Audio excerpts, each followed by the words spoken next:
Welcome back, man. 2020 version. Keep it a buck. In partnership with Hall Mills. We here in the studio.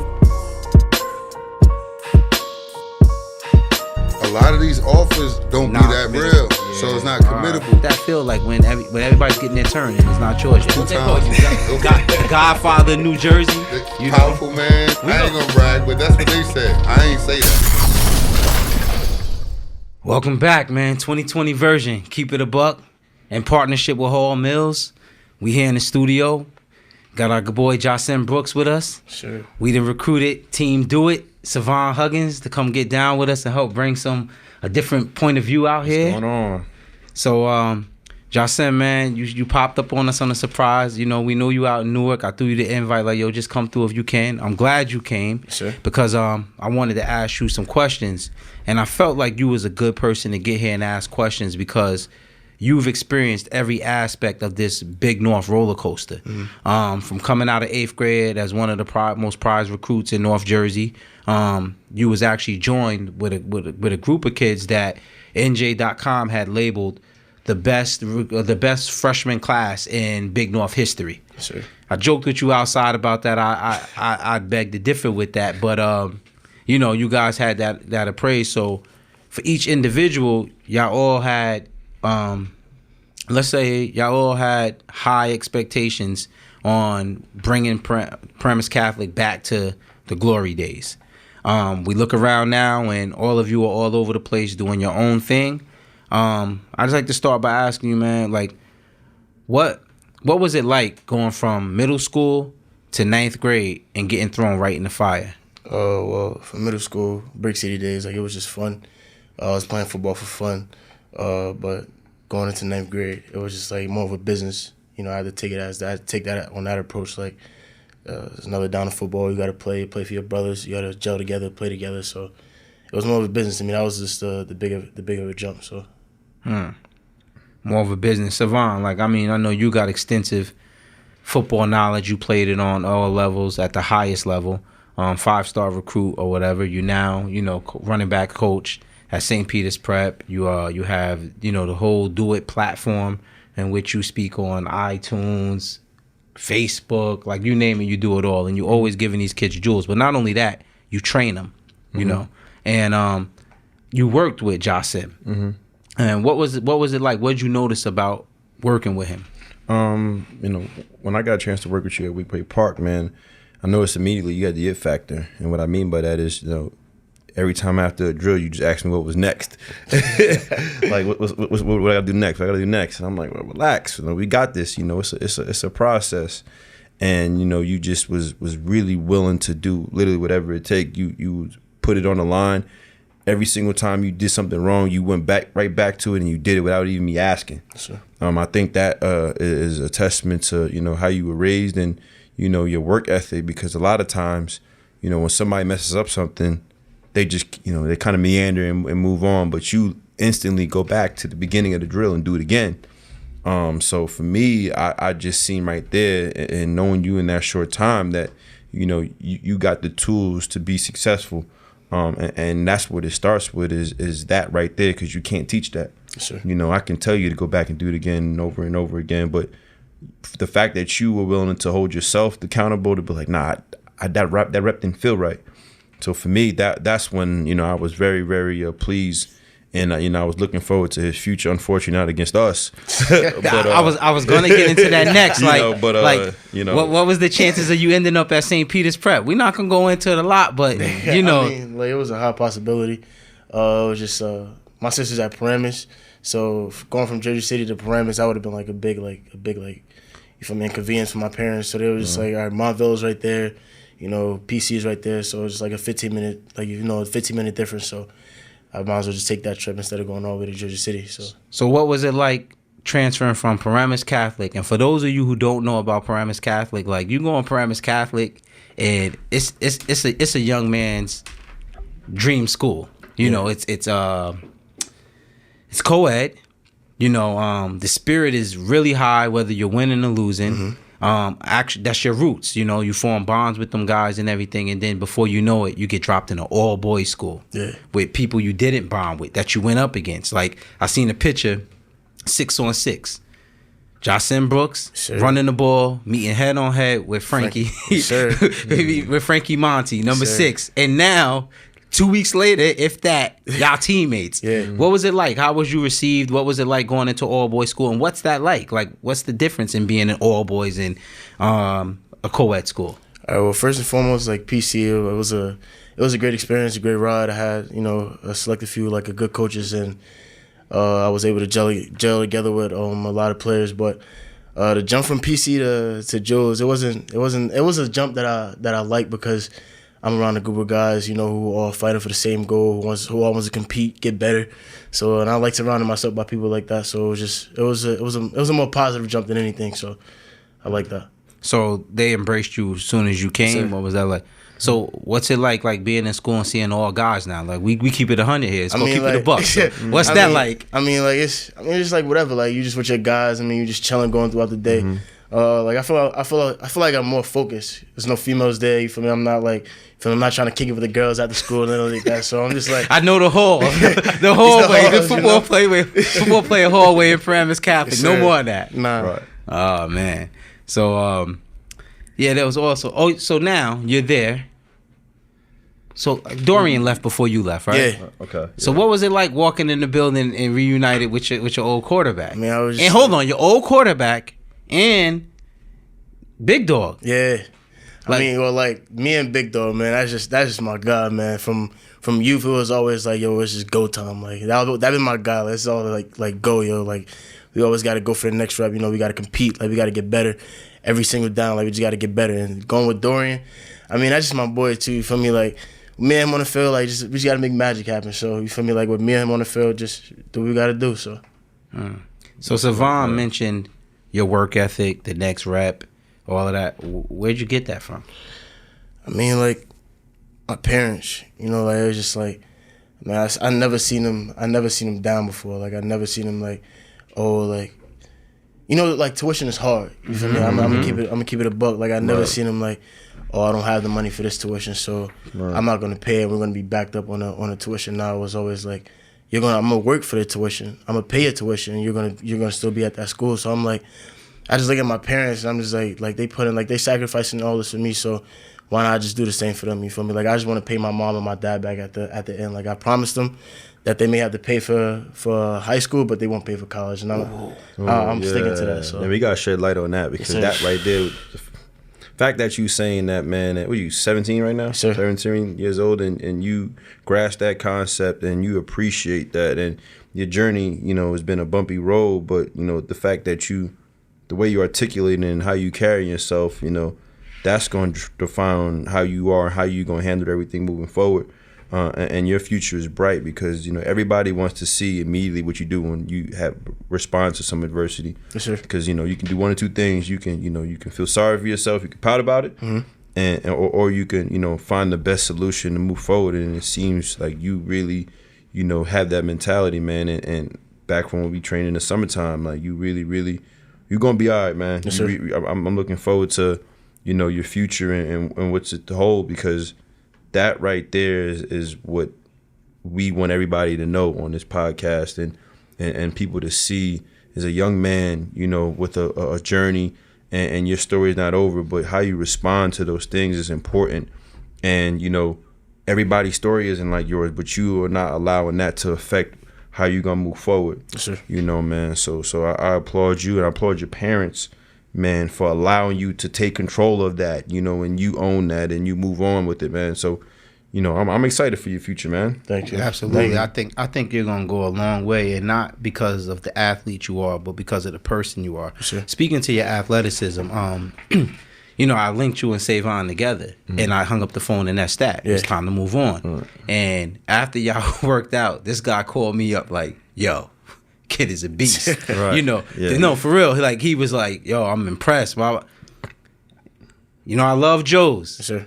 You would have been in great hands with this brother right here because he loved you. Yes, sir. But one of the things I wanted to talk with you about too, because a lot of kids go through it, and it's not just you.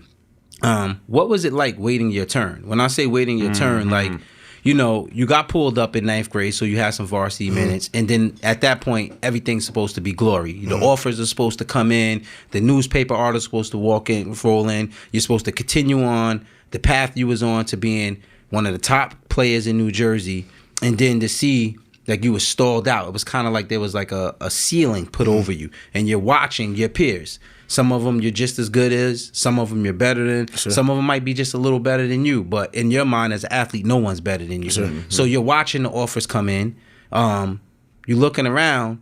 What's that like? Like, tell me what you feeling like. Be honest. Like, what that feel like when everybody's getting their turn and it's not yours yet. I mean, like, I just applaud everybody, you know, like, I have no hate in my blood, so it's just like, all right, you winning, when my time come, I'm gonna be winning, so, like, I mean, just waiting my time, I mean, like, when I was at PC, I felt as though I was, if not better than, like, just as good as the person who was starting.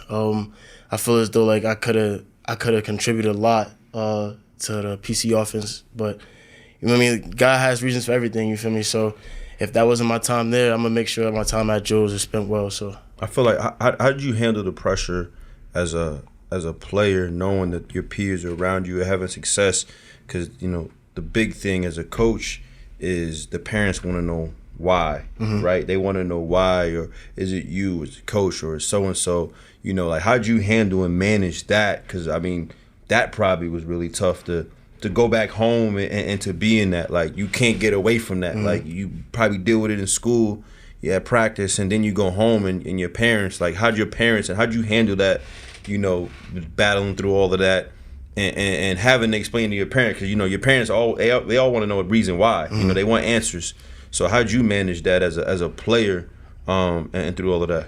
I mean, so like I was saying, like we all winners. So like when I was going home to my parents and I was telling my parents about Big Dog got such and such offer, or Dorian got this offer, like they would be like, oh, like where's my baby off? You know, I had a parent, sorry, but I'll just be like, I mean, like, I don't point fingers at nobody. Like, put it like that. Like, if there's something wrong, then it's me. You feel me? And I'm gonna make sure I gotta do what I gotta do.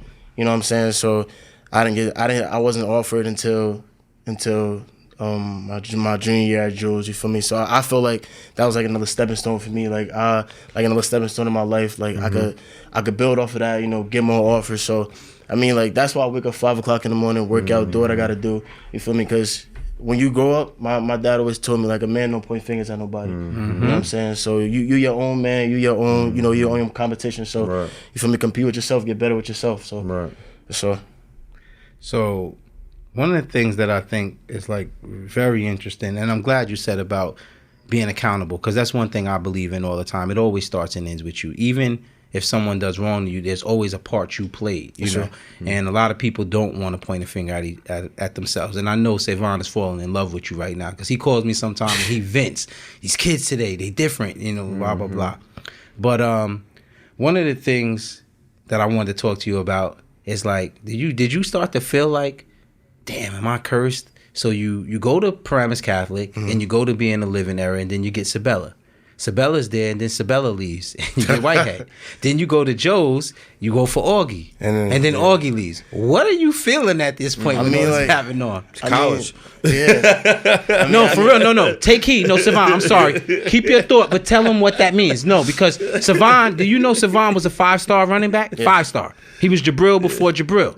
And no, that matters. Tell them what that means, Savon. I mean, the reality of it is, man, like, you know, coaches got to feed their family, bro. Yeah. Like, that's just the reality, and it's not personal.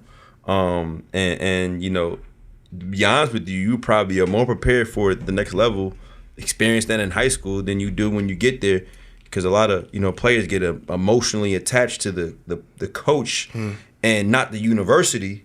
And, you know, obviously you go there for the coaching staff and all those things, but, you know, there's so much turnover in this game, and that's the nature of this beast. You know, it's not a personal thing. Everybody, you know, wants to be a head coach one day. Everybody wants to be a coordinator. Like, you know, if somebody's recruiting you and they want to be a position coach for the rest of their life, you probably don't want to go there. You don't want to be coached by them because they're comfortable. You know, like, you want to be around a competitive environment. So, you know, that's part of it, and how you navigate and manage it. And like we talked out there, is like being, you know, an athlete where you can contribute in more ways is going to really, really help you in whoever coaches you, you know, because it all depends on the scheme, personnel, and things of that nature. And everybody has different, you know, philosophical views. So if you are just this type of player, I'm only playing this, that happened, now you not playing because you identified yourself only in this position. So the fact that you understand, like, listen, like, I can play whatever. Yeah. You open doors for yourself to be put in different positions to be successful, because it doesn't matter who the coach or the scheme is. So that is very important that you grasp that and understand, like, it ain't personal. Like, you know, Hoffman, he wants to do what's best for him and his family. I don't blame him. You know, the reality, I don't blame him. You know, and when you step back from me, look at it like, wow, it's actually pretty cool. Like, wow, the coach that coached me is now coaching in college. So, yeah. You know what I'm saying? Like, when you look at it that way, I mean, it's a blessing, man. So, you know, you gotta take a step back. But I'm glad you were able to experience that and that you handled it properly. Yes, sir. So what were you feeling? I mean, like Coach said, like, I'm just piggyback over what he said, like, it's just reality, you know, like, you just got to go with the punches. I mean, like, I was blessed to have Sabella. I was blessed to have Whitehead. It would have been even more blessing to be coached by Augie, but like you said, people got to feed his family. People got to do what they got to do. So, I mean, I don't blame him. So what was the general feeling in your locker room, your new locker room? Because I'm hands on with a lot of the kids, and I know there was uncertainty and the boat kind of settled. Like, what was the feeling, and if it came together, how did it come together? I mean, like, it was just, I mean, the reason why I really like Joe's the way I do, because it was just like, oh man, like, Augie left. Like, it was like, people was upset, but then again, it was just like, there's no time to weep, like, there's no time to cry. Like, we got to get on board, like, we got to work. You feel me? Like, this shouldn't be a setback. You know what I'm saying? Like, we should just continue working, continue doing what we got to do. We'll be there on August 31st. All right? Nobody calls you out. It sounded nice to play St. Joe's in the Jersey, but St. Joe's showed up. Now it's going to be a physical-ass game, a fight all fucking day. People didn't, like, use that, you know, Augie leaving situation as more of a setback. It was just more like, oh, congratulations, coach. We're just going to continue the legacy that you left. So, okay. What's your GPA if you don't mind? 3.4. 3.4. Sure. So we joked around in the lobby here. Savon handles recruiting and things like that over at St. Peter's, and he meets with a lot of college coaches. And I asked you, how'd you feel when you saw other kids getting their turn? I know that a lot of kids, I'm not saying they weren't happy for you, because they were, but kids that played, that fit your physical mold, that didn't get an offer yet, was questioning, how does he get an offer and I don't? And what's your GPA? 3.4. So when you take 3.4, and my dude in here walking around looking like Spawn, saying body like that, he passing the eye test, and then he does have sophomore tape that helps you. But what I really want the kids to know is that 3.4 is crucial, because I remember talking to EJ when he was at William and Mary, and he was saying that they were looking for speed. They had to hit the South for speed, right? And I'm like, well, there's some speed up here. You got Jahsim, you got Dre, there's some speed up here. Yeah. And he said the hard thing about speed is speed with a high GPA, and that's when you start to separate yourself. But I got one question that I'm saving for last. So I'm going to let Savon, if you got anything to ask him, because this is the last real keep it a buck question, and I'm going to really go somewhere with you. And I want to see how you process that. Knowing what you going through your whole process and stuff like that, I guess, for me, is I'm always curious to know, for young men like yourself, what can you share with the next young man who's up and coming, like how they should go through the college process, how they should go through, the adversity you're going through, because, I'm sure, most student athletes may not have the road that you had, or maybe they do, but what can you share with the listeners exactly, what you have taken from this experience, and how you can, build on that, because you going to eventually go one day to play at the next level, and you're going to have a platform to be able to shed light on some of the things that you did when you were, of age. So what's your end game? And my question is, what's your end game? And more importantly, what does end game mean, Safe? End game meaning, like, what's your purpose, outside of just playing? And the reason why I say that is because you want to be able to use your end game and your purpose in playing to help the next person. Case in point, me and Len and so on and so forth. So, what exactly can you share to the next young man that's aspiring to be you? Okay. That you can help them in their process and picking up high school, picking a college, and just going through the training process and some of the setbacks they may have in high school. All right. Well, like I'm big on just competing, like just living every day, better than you lived the day yesterday. So Living. like Go ahead. so like I'm just like you just go out, you just compete, like you just be the best version of yourself that you possibly could be, like in the classroom, like on the field, in the weight room, like school, like I take that as a big role in this whole like football situation, because like when William Mary offered me, like the first thing they asked me was how are my grades, and when I showed them my grades, like they were just amazed, I'm like yeah, like these are my grades and stuff like that. So I mean it was good from there, but just I hope you. Yeah. Let's talk about the sacrifice you make. Like your commute. What's your commute like? I mean, well, I wake up every day around like 5:30. When I have weight room, 5:30 what? A.M. a.m. I wake up every day around 5:30 a.m. When I have weight room, I shoot up there. Weight rooms, you can't be there no later than 6:05, or they lock the doors, they shut the doors. So I'm up there. I'm doing weight room in the morning time. When I don't have weight room, like after school or something, or in the morning, I'm either at work or doing schoolwork, or going to like a second session by myself, working out by myself. Just getting better. So Yeah. So I love how you honor your parents. Yeah. I truly do, because I identify with not really having it and making sacrifices so our kids can have it.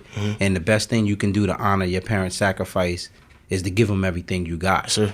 Sometimes I'll vent to Ahmed, I'll vent to Savon, when we're dealing with the parochial school kids, and say like, a lot of them get so caught up in themselves and they're ready to just walk away from it because of the grind, and they forget that, you just had a parent that's invested $16,000 a year for 3 years for you to get that St. Peter's degree, that Joe's degree, that Bosco's degree, that DePaul degree, or whatever, degree. And then you're just going to just walk away. So basically your mom didn't have it to begin with. Your father didn't have it to begin with. So you just wasted their money. You could have went to your public school from the get-go. You committed to something, you got to finish it. So I think that's great. But one of the things, I spoke to you probably like 2 years ago. Shout out Ed Tedesco. Ed just tell me about you or whatever. I ran into you at a Brick City game and we talked. And I was trying to talk to you about life and business decisions and personal decisions and knowing the difference. So we talked about that. But while we were talking, you were just so humble and so respectful that I became a fan immediately. So much of a fan that from a distance I was invested in your achievements and progress. I wanted to see you win. Yes, sir. I'm like, Savon, you got to get with him. College coach, you got to get with him, And you're not a kid that come from my program or nothing, but I just thought you was a good person and you deserved to win. Yes, sir. Then, I speak with your father. So this is when I say, like, I'm ending on some real talk. I speak with your father, and your father recants his childhood, growing up in Montclair, went to Montclair High School. And his career went a lot like yours was going at the time, which is a scary thing. Like, did your father ever tell you, like, how his football career went? Yeah, my dad just told me, like, just basically, like, weighing your time, and then, like, when you get your opportunity, just don't look back. Like, just take it and run with it. Like, my dad didn't start until his junior year. My dad closed out his junior year with, like, 27 touchdowns and, like, 2,000 yards at Montclair. So, I mean, like, I look at my dad, I just be like, yo, like, you're my biggest inspiration, like you're the reason why I grind so hard, you're the reason why I love this football game so much. So, like, yeah, my dad's like a big inspiration in my life with this football stuff. So, yeah, I thought it was very interesting at the parallels, like, and I was actually like worried for him too, because he was worried for you, because he felt like with all of that, he still didn't get his just due. Yeah. And he didn't want to see that happen to his baby, for lack of better words. And here you are, same ultra talented, physique crazy, like you have all of the tools, and it's like opportunities escaping you for whatever reason, Have you ever heard anybody ever try to comment on your work ethic? I mean, like people do come to me and be like, oh, like they give me like compliments on my work ethic, like, oh, like, yeah, like you're a hard worker, but you could do, like, I always take advice. So, like, you're a hard worker, but you should be working out more, like you should be doing more push-ups, or you should, you know, you should work on your legs more to get your legs better. So I mean, like I don't take even if it's a backhanded compliment, I still take it as a compliment. You know what I'm saying? Like if you tell me something, like if you tell me something good, and then like backhanded, well, but like you need to get big. Okay, I'm gonna get bigger. I'm gonna get faster. I'm gonna get stronger. I'm gonna just outwork you. Like just simple as that. So I asked you that because again, like I kind of know your answers to some of these things. Yes, sir. And when your father spoke to me about you and what he's invested in you, and why he's invested that in you, and what he went through, at that point, you're like, you know, I'm begging this guy to grab you. You know, I'm not even gonna hold that. I'm begging this guy to grab you because this was at a time you were injured, and I guess you didn't know where you was fitting in this world, and I didn't want to see you, hit the floor. And I hope that you bounce back just as hard as your father did. Yes, sir. You know, and again, man, I just want to thank you for coming out, kicking it with us, man, and sharing your experiences with our crowd. You know, Lenny, King Do It over here, Savon. Yeah, man. Proud of you, man. And we gonna watch you, man. Things. You know, I'm gonna watch you. Savon, I don't know if he want to watch you. He might want to hurt you. You know what I'm saying? But you know, that's what it is, man. But thanks for keeping it a buck, man. Yes, sir. Jahsim Brooks, man. Thank you. No problem. Appreciate it, man. If somebody recruiting you and they want to be a position coach for the rest of their life, you probably don't want to go there. You don't want to be coached by them because they're comfortable. You've experienced every aspect of this Big North roller coaster. From coming out of 8th grade as one of the most prized recruits in North Jersey.